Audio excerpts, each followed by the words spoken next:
This is Tim, and this is Deconstructing Comics.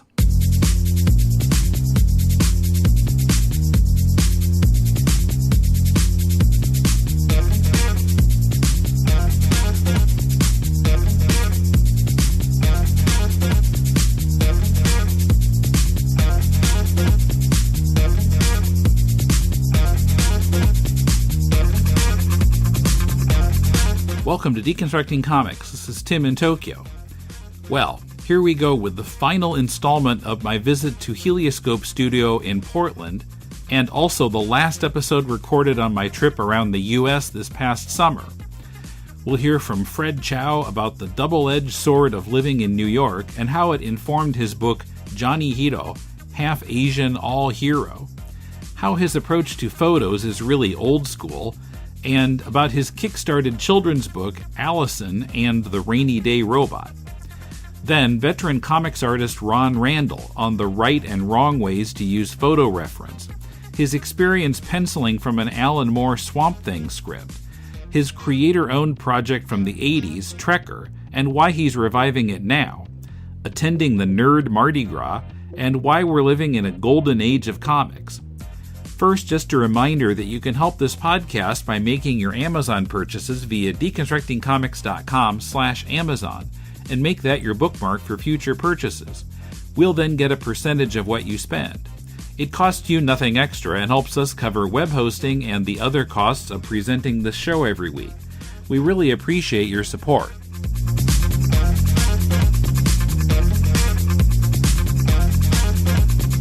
Okay, here is Fred Chao. How are you? Oh, what's going on?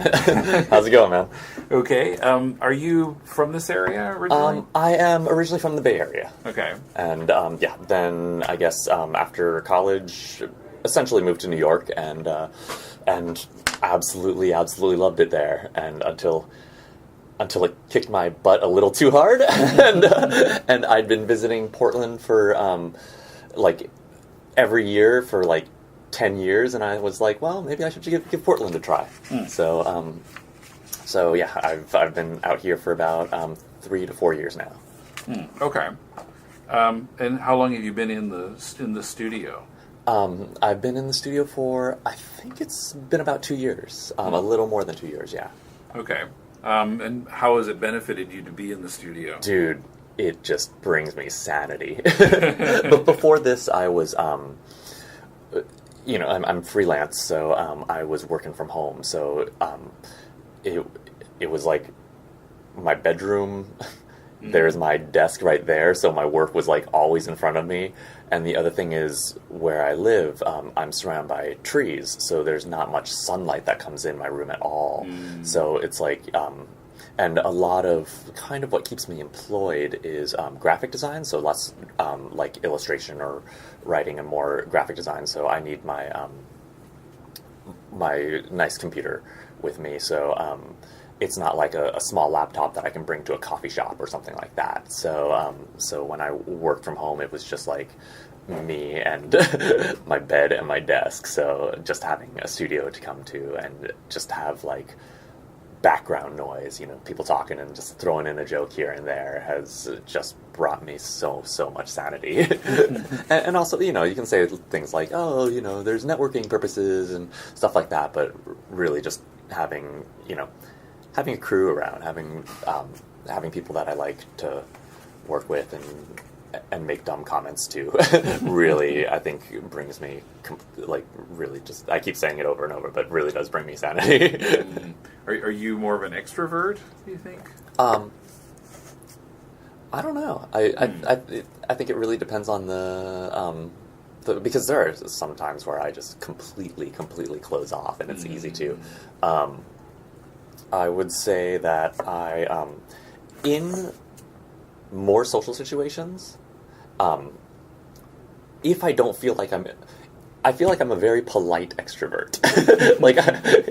I'll never interrupt anything, but if somebody asks who I am or how I am or, anything to open up conversation, I will, gladly jump into that and be totally comfortable within that. But if there's no particular call for hey, how are you doing? Or, anything like that, then I'll just like kind of sit back quietly and be totally happy, just like being in the background observing.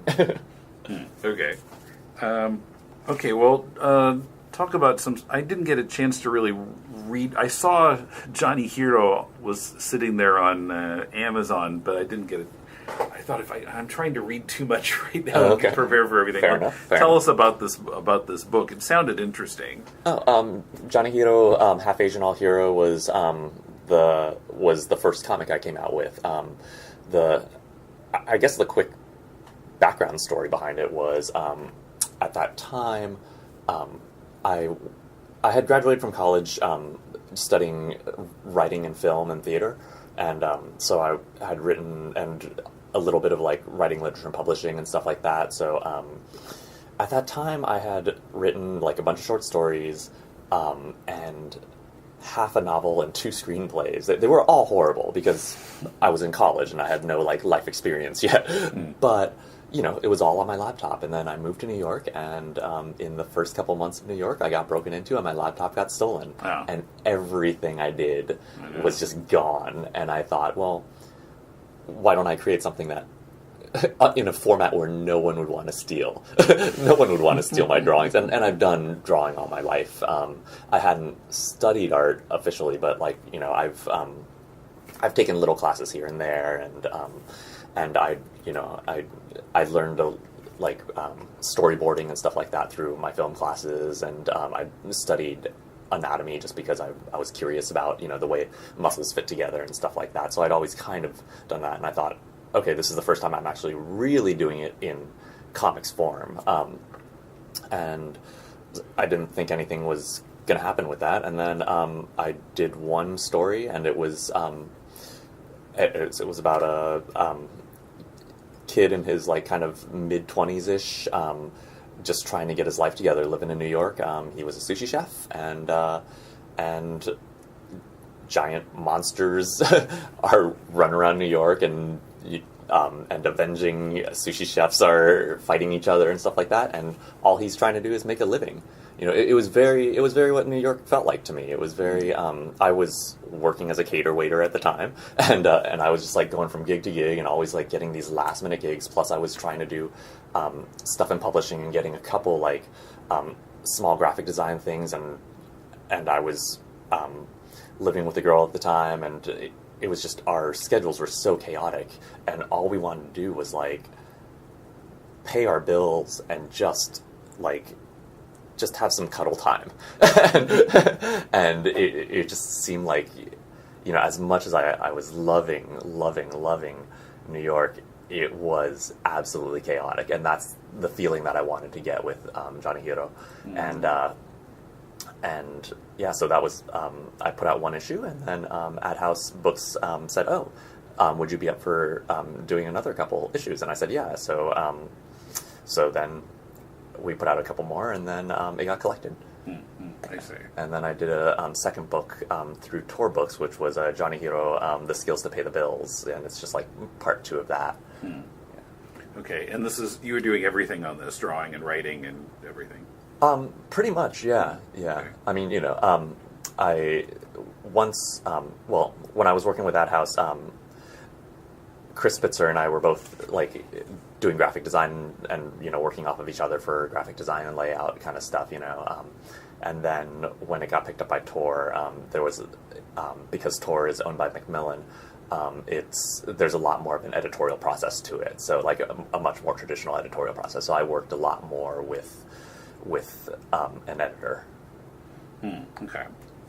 Now, your page on the Helioscope site mentions you did something for Disney Publishing. What was? I did graphic design and layout for them. So I've mostly kind of what's gotten me by is layout for books. So I think with Disney I did Disney Adventures, and it was just a Disney magazine that comes out, and it's just me flowing pages through. It's nothing exciting. Okay, like an InDesign page or something. Exactly, it's total InDesign, all InDesign. Okay, that's something I could do.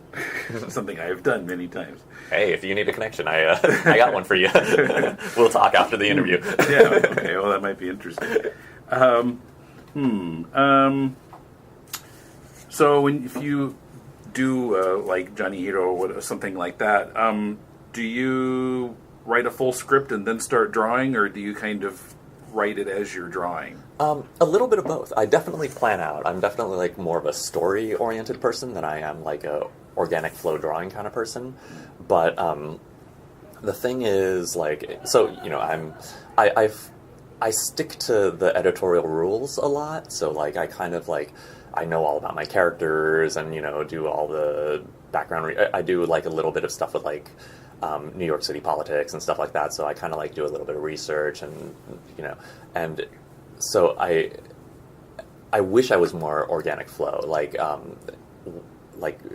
two of my favorites are Fred Chao and Josh Cotter, and it seems like well, I know Josh Cotter nowadays with Nod Away, he's very precise, but with Skyscrapers of the Midwest, it was seeming like he was kind of figuring it out as it was going along, and Popgun War, to me, just Farrell Dalrymple's book, like, I loved it. It seemed like very urban, ethereal, dreamy, and I'm just a little too oh, I really need to know what's going on with all my characters and with the story and everything like that. But I do notice that when I'm drawing, a lot of times I'll like do an expression that I wasn't expecting or something and say, oh, this person should be saying this instead of this. This joke works better. So I remember the first Johnny Hiro book was when it was coming out in stapled format.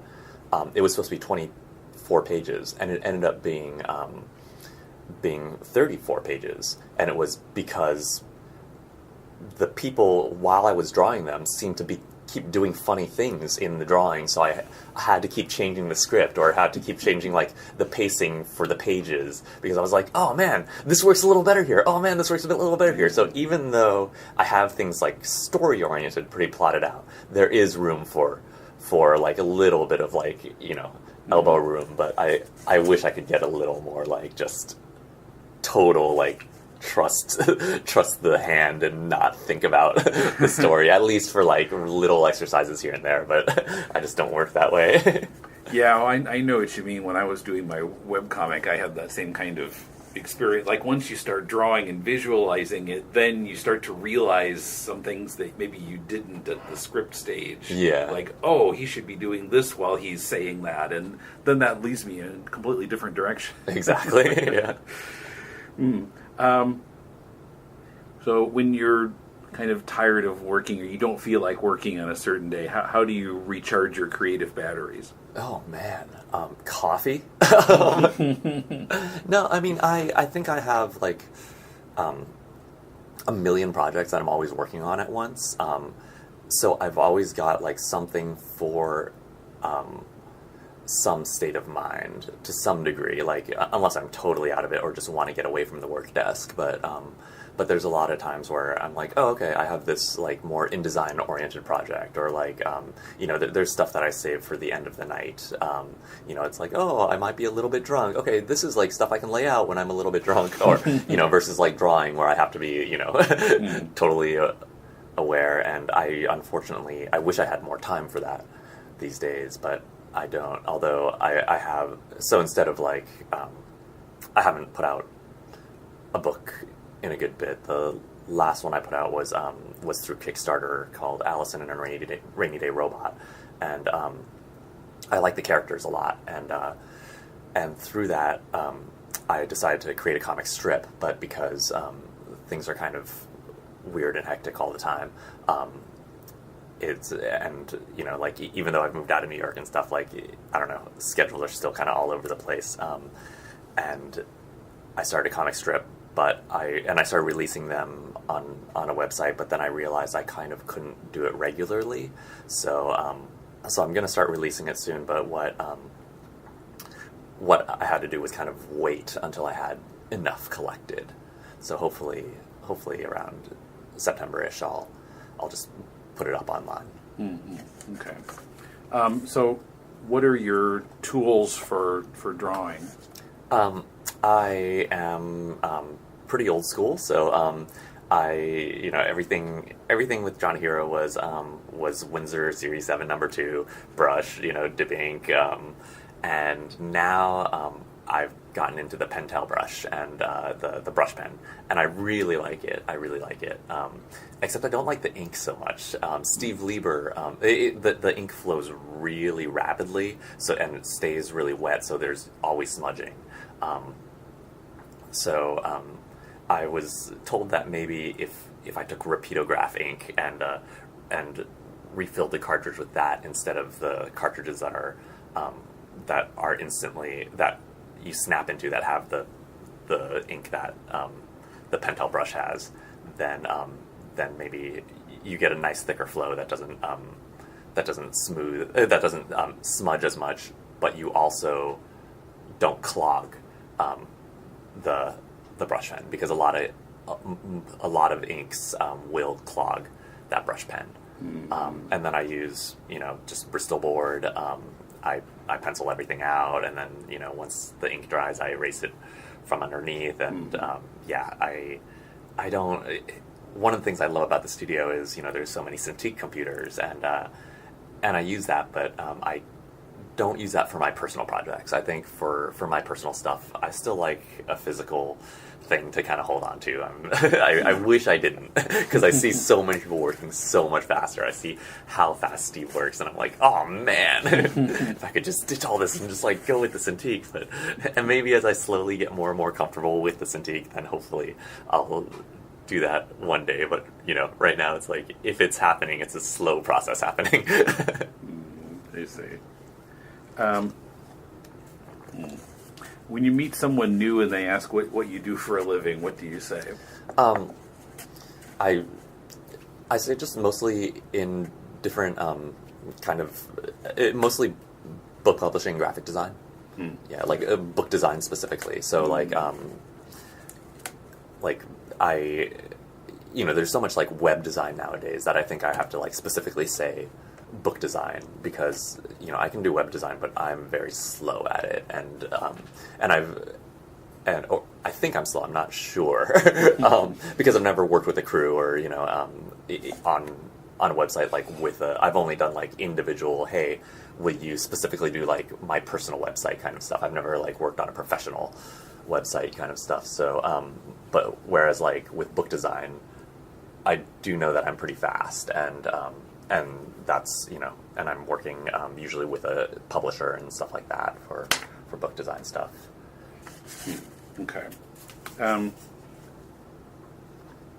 then I'll definitely mention comics on the side, just because to me that's more fun, and I get more reward out of it, especially when you write and draw something and you're just okay, whatever, I've written and drawn this thing, it's exhausted me, and then it comes out as a physical book and you see the physical book, that to me brings me so much joy, and just making it feel like the reward has really paid off. I think that books were such a huge part of my life that that just having a physical book means a lot to me, versus just an ebook or something up online. Just having that physical thing. Plus I don't really read ebooks or anything like a Kindle or whatever. I still buy a physical book, and I'll dog ear my pages and stuff like that. I'll underline things here and there, and then I'll put it back on my bookshelf. And it's every couple of years I have to be okay, I guess I have to see if I can sell some of these books or trash some of them, because I can't keep hoarding. But but it's yeah, I definitely am a book collector, and I wish I wasn't. I'm also, everybody takes a million photos on their iPhone and puts them up on Facebook and stuff, and I'm I still develop my photos. So I guess I'm pretty old school. Where can you get them developed? Oh man, they mail them in now? They do. Well, they don't do. It's digital print development that I do. So it's you can go to whatever Walgreens or Costco or something like that, and they just work off of JPEGs or TIFFs or something like that. But when I'm go on a trip or something, I'll take 20 photos instead of the 500 that people are taking nowadays, and then edit them down. I'm just I still treat every even though I'm taking them off my iPhone, I'm just still oh, like I need to frame this in thinking about more of a 4x6 format, and I'm like, oh, why am I doing this? Okay, so you are taking them with an iPhone. Yeah, Okay. or with my. But then you get prints. Yeah, then I just throw them onto my computer, and then I trim them down to 4x6, and then I'll have them printed up, and then I'll delete the iPhone original. I think for that kind of, I think for books and for comics, photos, like anything like that, I prefer not to look at them on the screen. I don't like that glowing too much. So like, emails is fine because I just need to gather information really quick, and just, and of course, I need InDesign, I need Photoshop and stuff like that. But just in terms of like nostalgia or enjoying myself, just like reading a chapter, I definitely prefer like not looking at a glowing screen, especially if it's at night, and it's right before bed, I definitely would rather just like read a chapter of a comic, like, with one little night light, and that's kind of it, or like, I see. Yeah. So when you're drawing, when you're starting a page, do you compose the page as a whole, or do you focus on composing individual panels more? I think I'll just generally have like very like quick thumbnail layouts, but I don't adhere to them at all. Like, as I said, when I'm drawing the characters, sometimes they'll dictate the narrative a little bit. So sometimes I'll have to break and kind of refigure things out.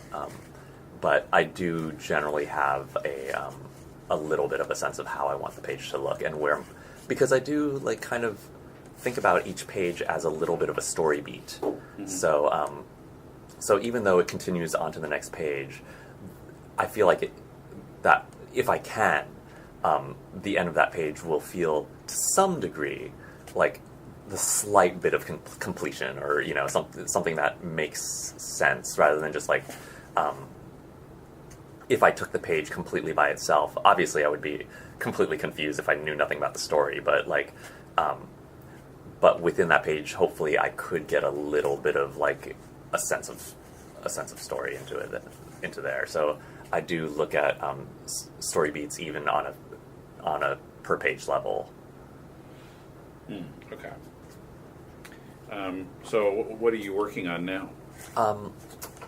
Let's see. Mostly, I'm working on designing a book for a friend at the studio, and then I am pretty soon gonna put up the Alison and her Rock Awesome Robot web strip. So that's kind of what I'm getting things ready for. Okay, so tell me more about that story. What's the title again? The children's book that I did through a Kickstarter, which was just amazing. Like, in terms of what I had learned, because I'd worked for larger book publishers before, but I'd worked on the design side, and then through Kickstarter, I raised enough to create a hardcover children's book. So I thought, okay, well, I'll do that. And I thought I was just going to do a digital print run, or like not through a digital press. Mm-hmm. And then and I got enough fundraising that I was like, I can do this through offset printing, and I really like offset printing.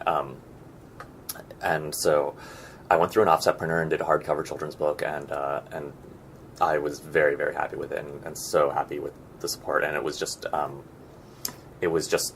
a girl who was bored on a rainy day, and she builds a robot to help her have fun, and the robot ends up being totally boring, and and she's like, well, what do you she's asking the robot, like, what do you want to do for fun? And he'll say, like, let's make a gazpacho, and she'll be like, really? That's what you want to do? And so they end up getting into a fight, but then they, it ends up being like a cute pillow fight, and they end up like resolving their differences and stuff like that. But within that story, there were also like penguins and monkeys and just other little things. And I thought, oh, this is a good little cast for a comic strip. So I kind of built out the universe a little bit, and then started making a comic strip out of it just to see if I could, because comics, even though like I'd grown up reading comic books and stuff, but like when I say grown up reading comic books, I think my first comic book was like 12 or 13ish, but like my first book report was, I think it was in like second grade or something like that, and it was Something Under the Bed is Drooling by Bill Watterson, and I used to collect comic strips. Like I used to, when we get the newspaper, I used to cut out the Sundays, and like Bloom County and Calvin and Hobbes, I used to have a pile of them before I knew that they collected them into books. Mm-hmm. And I actually kept them for a long time, even after the books were coming out, because when the first books were coming out, the especially, not for Bloom County, but for Calvin and Hobbes, the Sunday strips that were being reprinted in black and white still. So everything was gray tone pattern, halftone patterns, and then so I kept those originals, and then once they started republishing whatever was the Essential Collections or the Lazy Sunday book or whatever it was, then and they started republishing them in color, that's when I got rid of those. But I used to collect those, and because strips were such a huge part of my life, and I'd always enjoyed them, and even though I hadn't really kept up with like a lot of the strips that are going on now, I loved Mother Goose and Grimm as well. I loved BC.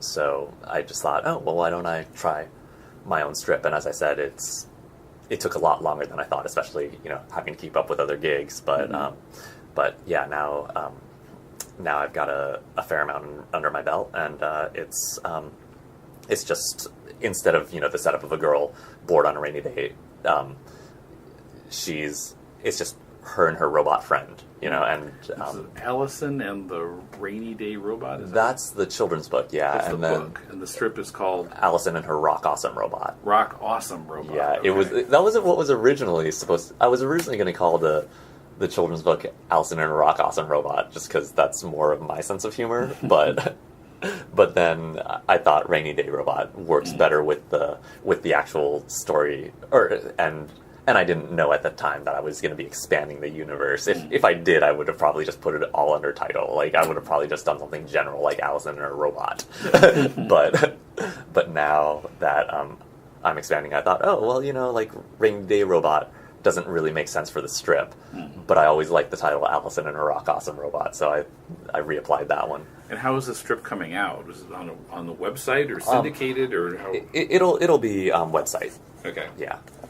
Okay, so it hasn't been published anywhere yet? No. Okay, but you're going to be kind of putting it out? Yeah, just putting it out, seeing if people like it. Little by little, or all at once? It'll be daily for a little bit. Okay. Yeah. Yeah, I'm hoping it'll be daily September through September of next year. I see. Yeah. Okay. So you've built up enough of a supply for a year's worth of of daily strips? Mm-hmm. Wow, okay. Yeah. Okay, what's the website for that? I think it's just going to be Alison and a Rock Awesome Robot. .com. Yeah, .com. Yeah. Okay. All right, we'll have to check that out then.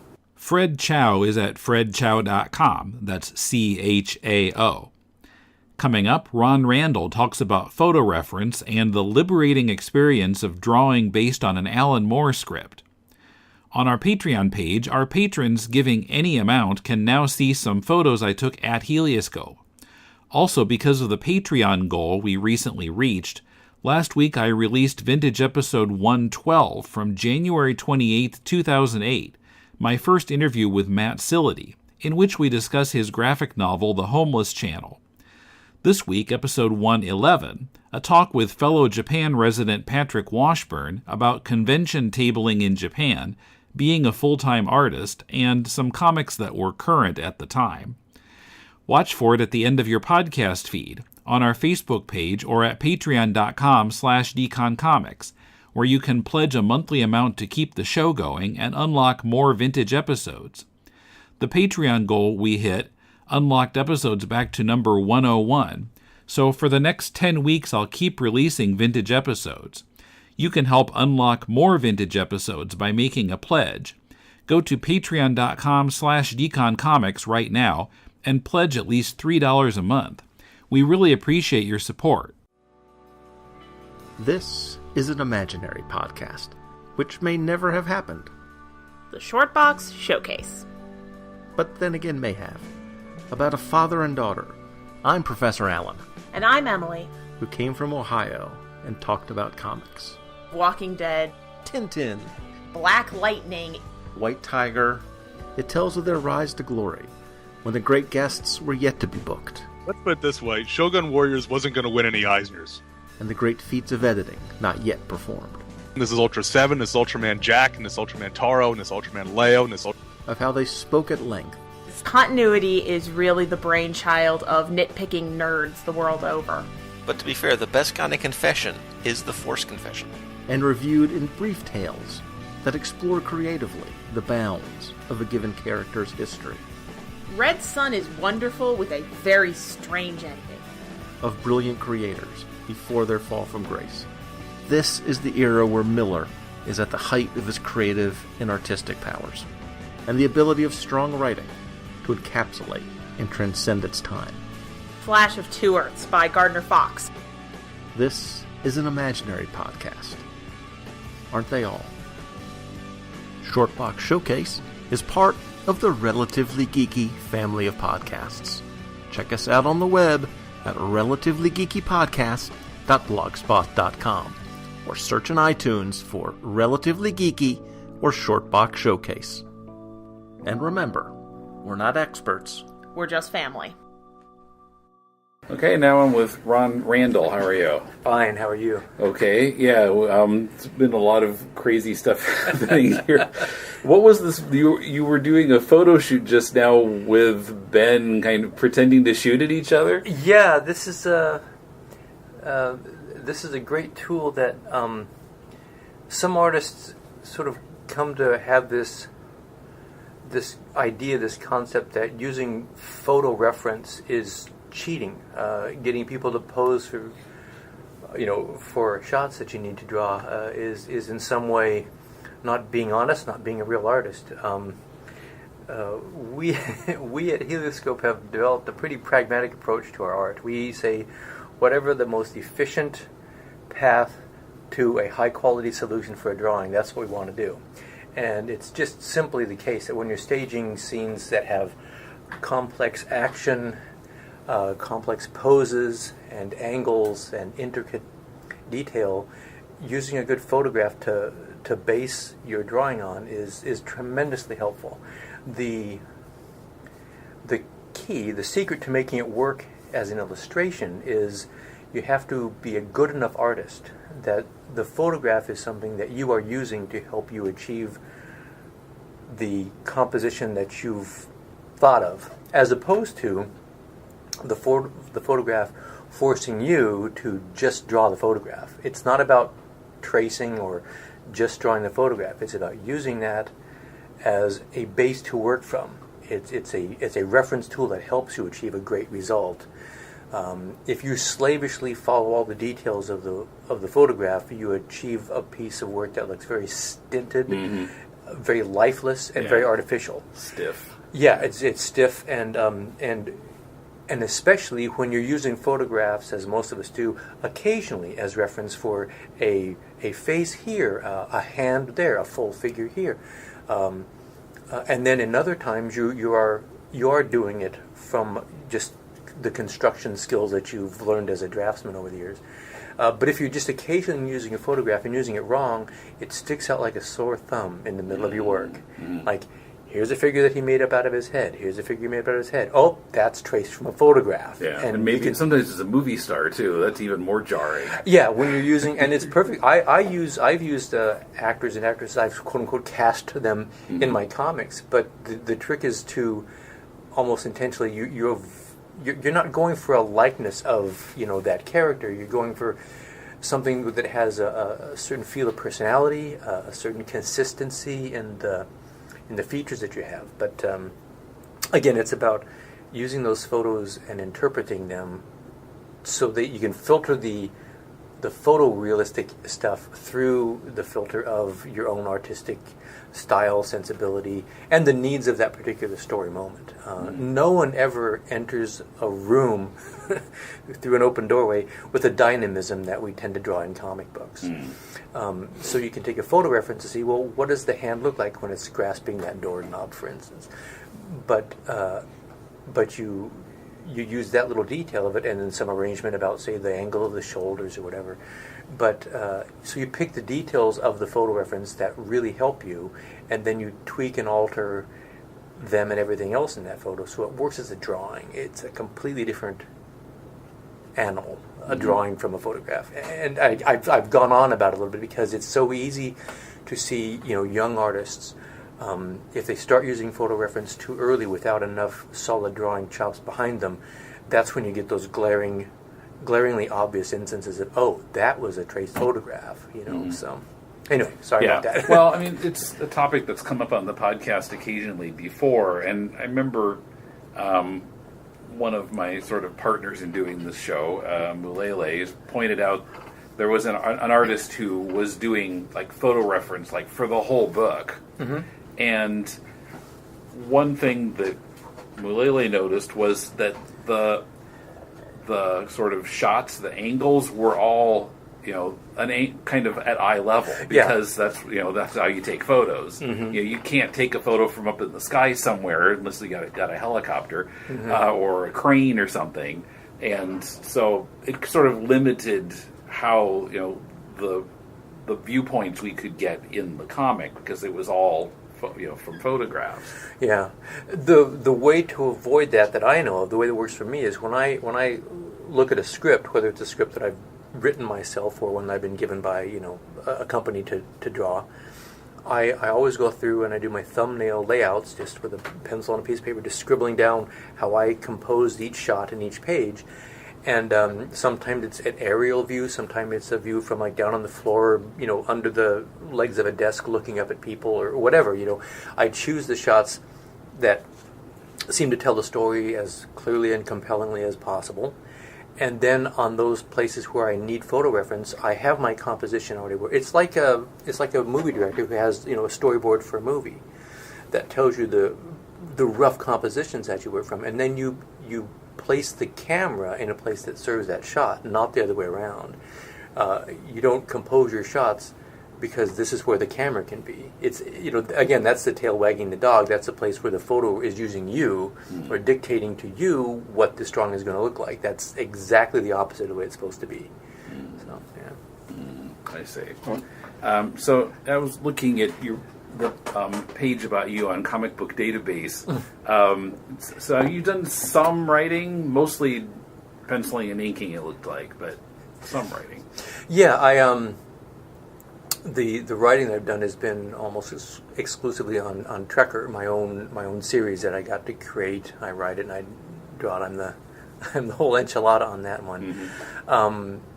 But my career began and everything else I've done has been as an artist illustrating, the scripts that I've been given by usually DC or Marvel or whoever I'm working for. Yeah. Yeah, well, a couple that kind of jumped out at me that I remembered reading a long time ago was, I guess you inked Swamp Thing, the Parliament of Trees story by Alan Moore. It was like in the 80s. Yes, yeah. I had an interesting, if you know baseball terms, I was sort of like a utility player on Swamp Thing, by dint of the fact that the penciler and inker on the book for most of that time were Steve Bissett and John Tollivan, who were two guys that I'd gone to the Kubert School with. So we trained and worked and were taught by Joe Kubert. And so while each of the three of us have our own sort of distinctive sensibilities and styles, we all intersect with a certain amount of shared sensibility as well as an admiration for Joe. So Joe's type of storytelling and as we were just talking about, when you're interpreting scripts, you're composing shots and you're pacing scenes and actions out. And we all intersected to a certain extent in some of those sensibilities. So what would happen on Swamp Thing back in those days is On one issue, because of deadline concerns, they would need a handful of pages penciled. And maybe the next issue they need a handful of pages inked. And so one issue I'd be penciling 5 pages of Swamp Thing. And the next issue I would be inking 5 pages of Swamp Thing.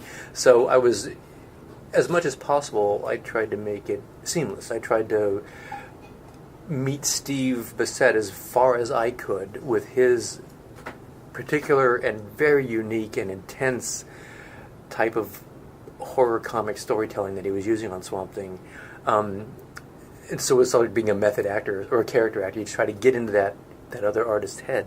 And then the next issue I had the equally impossible task of trying to parallel John Toddleban's, just elegant, miraculous, intense rendering style, which I couldn't touch, but I could get reasonably within the ballpark enough that the handful of pages that I would be contributing to the book hopefully weren't too rough a transition between what those two guys had done. Mm-hmm. I feel that when I'm coming in to help out on the book, my job is to preserve the look and the feel of things as they are. I'm not there to impose my own vision or interpretation for a handful of pages in it. That doesn't make any sense. It doesn't serve anybody's needs. Mm-hmm. So I had the great pleasure of an opportunity to be able to work with those guys and indirectly with Alan because we were just working from his scripts. Yeah. And then I did get to pencil and ink one story in Swamp Thing, Abandoned Houses. There's a lot about Cain and Abel. And then I also inked a couple of issues that Stan Locke penciled, too. Okay. So what was it like penciling from an Alan Moore script? I know they're supposed to be very detailed. Yeah, it really was remarkable, and to me, pretty much a unique experience because, as I said before, we worked with Alan, but sort of at a distance because we weren't able to sit down in a room with him, and he wasn't spelling out his yarn right in front of our eyes, nor were we having conference phone calls or any of those sort of things. But the way Alan Moore wrote these scripts, it was the next best thing because he wrote them in a very conversational style. The way they were very long scripts because he would spend a lot of time describing what he saw going on in the panel, and then he would have, of course, that sharp dialogue and captions that were just letter perfect and not a single wasted word in any of them. But with a lot of writers, when they have very extensive panel descriptions, what I would feel as the artist reading that, I would start to read the description and I would start picturing in my mind possible shots, possible compositions that could work well for that particular story moment. And each additional detail that I would see the writer adding to this would be removing several of those options. And, I can't shoot it from this angle because they require this to be in the shot as well. Oh, that character has to be speaking first, so I can't shoot the shot from this angle, which would be very effective. So pretty soon, it would often feel like a straitjacket was slowly being lowered over me. And I was reduced down to the options that I could tell to make the scene work. Because the tone of the script was the writer is dictating to the artist, this must be here, this must be there. It was very dogmatic in that way. Alan Moore's scripts was exactly the opposite of that. The way Moore would describe it, it's like like I said, it was very conversational. He'd be describing a scene, and the entire thrust of his description was to make sure that he was as clear as he could be to the artist about the intent, how he thought the scene should feel. And he would often make suggestions for, you might have this sort of a staircase in, or the shadows could fall across the wall like they do. Like, remember that scene in Psycho when such and such happens? That's the feeling I'm going for in the story. Anything you as the artist can think to do to visually bring that sensibility to this moment, that's what we want. So in other words, I never felt like I was being dictated to. I felt like I was being led into his mind to see his vision, and then I was invited to realize that in a way that made visual sense for me. So it felt intensely collaborative. Mm-hmm. You got a lot more chance to be creative yourself and not just follow what somebody else wanted. I was invited to be creative. First of all of his ideas were wonderful. Usually the thing I would do is I would say he would give 3 or 4 great options, and I would choose which of those I wanted to take and maybe work on and develop. So it wasn't like I was starting from a whole. I was starting from a place of rich imagination, both visually as well as story content-wise. And then I was invited to use that as a springboard and extrapolate it as best I could. So it was kind of an exhilarating experience. I certainly wish I'd had a chance to work on even more than I was able to. But Yeah. The other one that jumped out at me that I remembered was the first Jimmy Palmiotti Deadpool story, Cruel Summer, in like around the year 2000. Although I didn't really like the direction the book started taking writing-wise around that time, because I really loved Joe Kelly's run in the late 90s. But I don't know, do you remember that story? It's been a while ago. But well, in that story, I was quote-unquote just the inker. Yeah. Over Paul Chadwick's pencils. So by the time the story is handed to me, it's just, I've got penciled pages, and my job is to interpret those and ink those. So I really wasn't viewing it within the context of a Deadpool series and stuff. I was just looking at, look at all these elegant Paul Chadwick drawings, and it's in Deadpool, which is an interesting well, and Deadpool contrast. at the time wasn't the big hit that it is now. Yeah. It was. I mean, there was a certain what would you call it? There was a certain cult following. Yeah, there was an intrigue about the character and the concept, and it wasn't in my orbit. So it sort of hit me out of the blue. So I took it as a blank slate. So I was the work I did on that. I was responding to what I saw in the pencils and trying to bring Paul's sensibility into play as much as I could. Let me see. Now, are you from this area, Portland? Yeah, I was born and raised here. Okay. And then I lived back in New Jersey for 8 years in the early days of the Joe Kubert School, because I went back there to go to the school, graduated from the school, and stayed back in New Jersey for about 5 or 6 more years as I was sort of getting my foot in the door, getting my claws into the industry, and then moved back here. And since then, I've sort of worked long distance, both initially through FedEx and fax machines, and then when the internet came about, emails and so on. Yeah, uploading pages to a server. Oh yeah, that stuff would happen. Yeah. Yeah. What comics were you reading when you were growing up? What's funny, out here, there were plenty of DC comics available, but I didn't see a Marvel comics until I'd been reading for a few years already. So in my earliest days, it was things like Walt Disney's Peter Pan and Mighty Mouse comics and kid stuff, right? And then a little bit later, I heard rumor that there was a man who had some of the same powers as Mighty Mouse had. And I thought, that can't possibly be. Nobody's as strong as Mighty Mouse. And then, of course, it was Superman. So, Superman. And I remember reading a lot of Legion of Superheroes and Adventures, Superboy and stuff. So, those sort of mainstream DC 1960s comics. And then when I saw my first Marvel comic, I think it was a relatively early issue of Thor, and it was the first time I'd seen a continued story. Oh. And because of the way the distribution out here for Marvel was pretty inconsistent, I never found the second part of the story. So it was kind of mind-blowing in a way and kind of frustrating in another way. But it was just such a different sort of feel to that story, the dash and flair of those Marvel comics. Was that a Kirby drawn issue? Yeah, Kirby and of course Lee writing them. I believe Vince Coletta was the anchor on that first story I saw. Then a few years later, when I latched onto the Avengers, I stumbled upon a couple of issues of the Avengers. Probably bought them off a spinner rack in an airport or something like that. And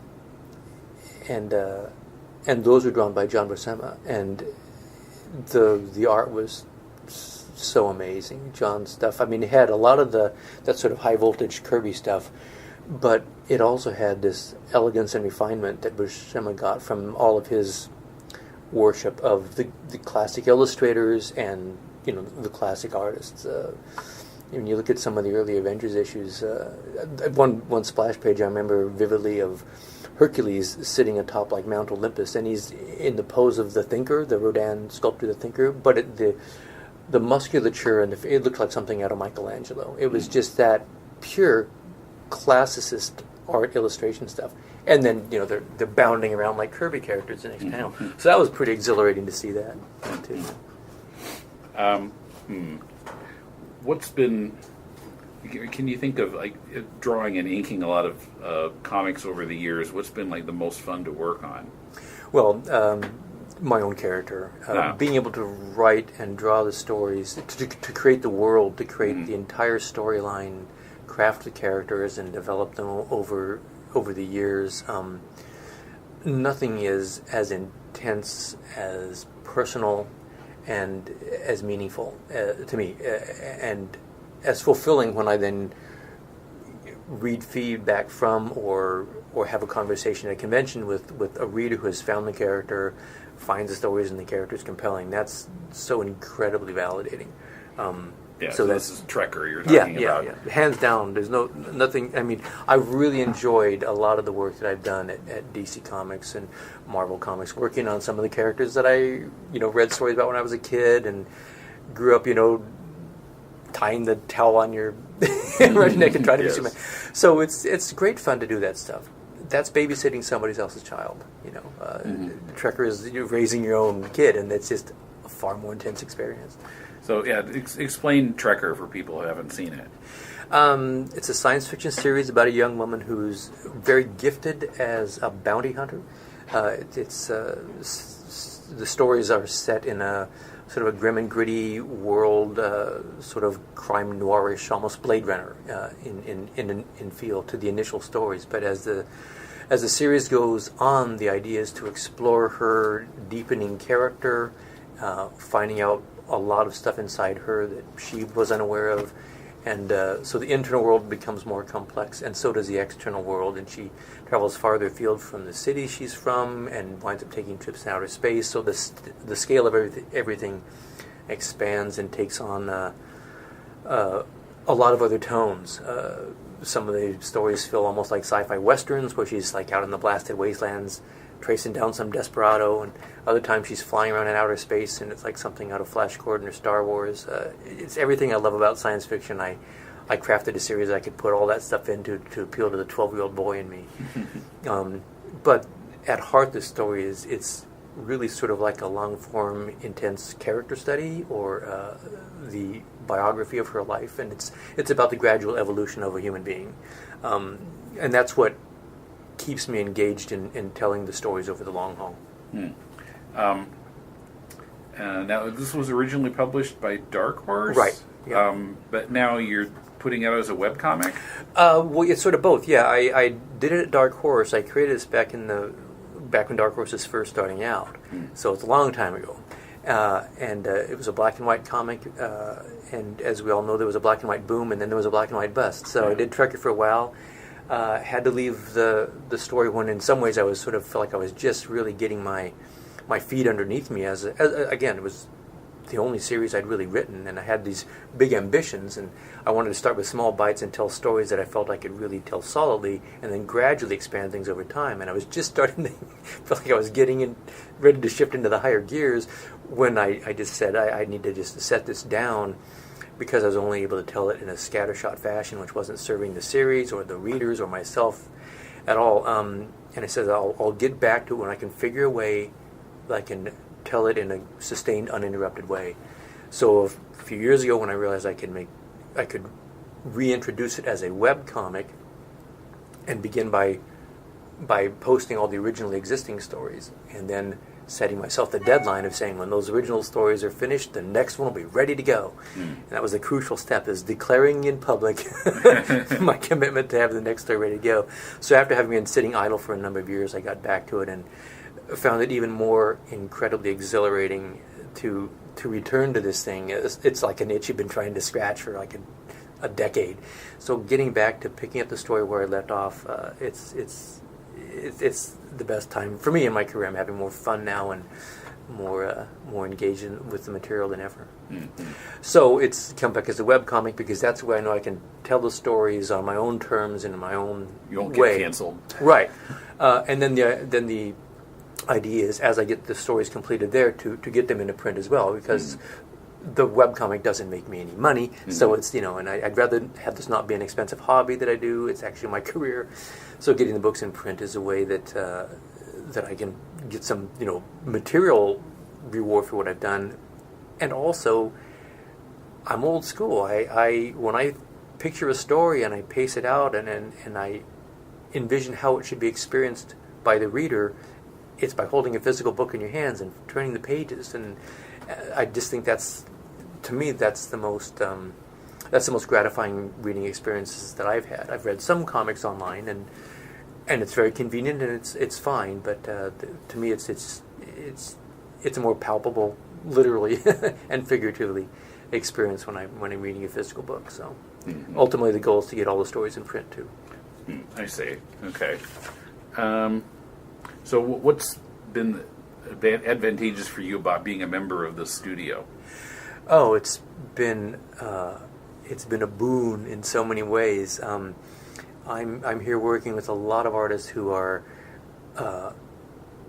young and full of energy, imagination, and talent and intelligence. So everybody in this studio comes in bringing new ideas, new tools they found out to use. They've discovered new ways to tell our stories.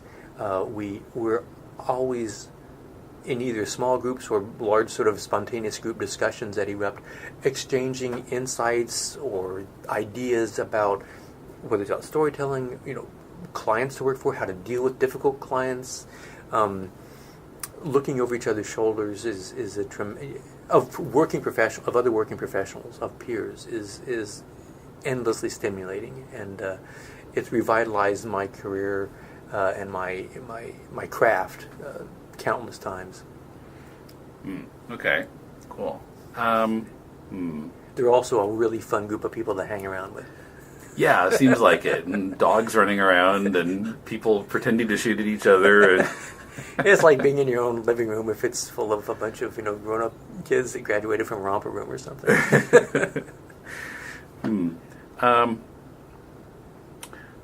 So yeah, most of your writing has been on your own comic, and you've done a lot of art on other people's comics. But as far as writing, what would you say are some common mistakes that new writers make? Overwriting. And underwriting. In other words, knowing what the scale of your story is, how much room would it take to tell that, how much room should you be taking to tell it, giving unnecessary amounts of direction if you're working with a competent, capable artist and you yourself are not a strong visual thinker.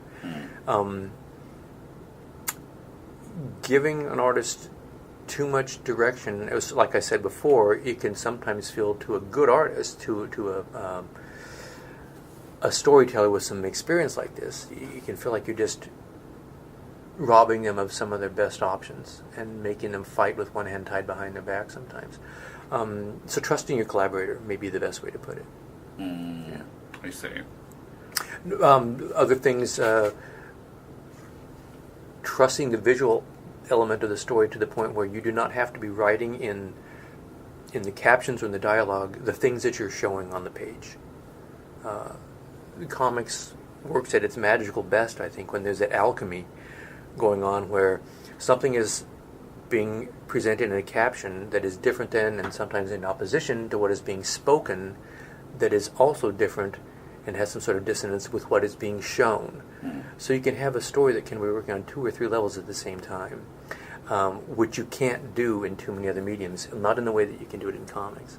That's a kind of a sophisticated level to be working at this in, but the one thing that at the basic level you don't want to be doing is showing and telling the same actions at the same time. I see. Okay. So have you done a lot of conventions? Oh, yes. Over the years I've done a lot. I've seen that whole environment change remarkably. Yeah, well, explain some ways that it's changed. Well, one of the ways it's changed, and again, keeping in mind that Trekker is a comic that I started in the mid-'80s about it's a female-driven action-adventure series, so there weren't many of those. I just felt it was a cool idea, and it was a compelling concept to me at the time, and I wanted to do it not because, but almost in spite of the fact that this stuff wasn't being done. So when I would go to a convention, I was thinking I was trying to do a book that would appeal to women readers as well as men readers. And there just weren't that many women that I could see at the comic conventions I was going to. That's changed a little bit. Yeah. Now I go to convention, it seems like, at least it seems to me, half of the people, the faces that I see are women's faces or girls' faces. And some of them are dressed up in amazing costumes, and some are just comic readers.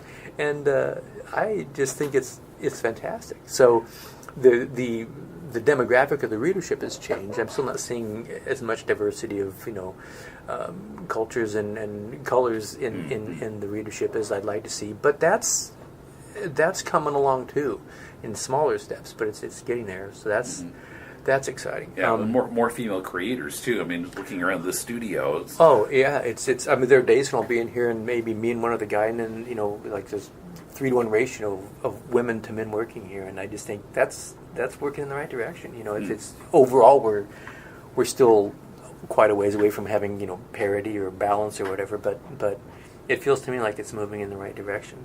So sort of the demographic of who you see at a comic convention, that's changed dramatically. The way they're dressed, of course, with the phenomenon of cosplaying. And now you go to a convention, it's sort of like going to this must be this city's Mardi Gras for this weekend, for at least the nerd section of the demographic. And then the sheer number of conventions too. Yeah. It used to be there was San Diego was the big game in town, and everything else would be local shows in some of the other cities, very small, low-keyed, the equivalent of like a comic book version of a flea market sort of thing. But then first you would see that sort of gradually beginning to change, and then a number of years ago it just sort of had this quantum leap to these huge shows, or at least very large, substantial shows that are large on the cultural landscape of so many different cities. You go into Denver on the weekend of the Denver Comic Con, and you're going to see it. It's not like hidden away in some little hotel's banquet room anymore. It's the main convention centers with signage all over the place and people walking all around town dressed in their costumes and stuff like that. So just culturally, it's just it's become such a high visibility thing. And, yeah, I mean, Entertainment Weekly covering San Diego was something you could not imagine a couple decades ago. Yeah, it's a little bit disorienting for those of us who've been around a long time. It's still a little bit like, no, we can't possibly be, we meaning the industry in general, being covered by by the entertainment industry. But it is where we belong, and so it's good to see. Like I say, just sometimes you're a little bit taken aback when you realize, oh, those are actual cameras from from national news outlets are at this comic convention or whatever. So, yeah. Well, and I feel like, well, as you can see looking around the studio, there are a lot more people who are becoming comics creators and doing stuff on their own, and on a webcomic or doing Kickstarters or whatever, right? And it's just become more. I think for this younger generation, it's becoming a more common way to express yourself. It is. I often say it's easier than ever to make a comic book these days. It's harder than ever to make a living making a comic book these days because there's just so much stuff being done. Because you no longer are dependent on a mainstream comics publisher and all the expenses involved in printing and distributing a comic book widely. You can make a webcomic for nothing. You can build your own website and produce your comics and put them out on a website. And if you're doing, if you happen to be doing a comic that touches the right sort of cultural note at the right time and you present it in a decent way, there's a chance you'll get a sizable following. And get big enough following, some people can make a living off of their webcomic and stuff. So it's become much more democratized in a lot of ways. And for the readers, it's really a golden age. This is the golden age of comics as far as I'm concerned, because of the diversity of creators and materials and subject matters and genres and styles of presentation and formats of presentation. You can find a comic being told in small little, black and white, printed at your local print shop things that are distributed as ash cans or mini comics at conventions. sold on websites, and you can read your comics digitally, and you can read high-quality hardcover volumes that are printed and distributed in small, micro units. It's the daunting challenge is to find the ones that fit any particular reader's, what any particular reader is looking for, format, price point, genre, all that stuff. But it's hard to think of something that you could be into that you couldn't find somebody doing a comic book about these days. What's the best advice you've heard for new creators? Keep drawing. When we say creators, you mean artists. Keep drawing and get your work in front of as many eyeballs as you possibly can, especially those that might help further your goals, your career goals. In a way, it feels though that almost any advice that you give to an aspiring artist or a young and up-and-coming artist is almost superfluous, because the more I work in the business and the more I observe, the more I think if somebody has the necessary drive to do this, they will find a way to do it, despite all the obstacles that will be thrown up in front of them, that they will confront sooner or later, and in spite of whatever sort of advice or encouragement they might or might not come across. If any artist, you got to have that fire inside of you. Nobody else can put that fire inside of you. We can all get good helping hands along the way. As I said, this studio has been incredibly revitalizing to me in lots of ways. But you can't be pushed through the door. You got to force your way through on your own, through tenacity and determination and passion.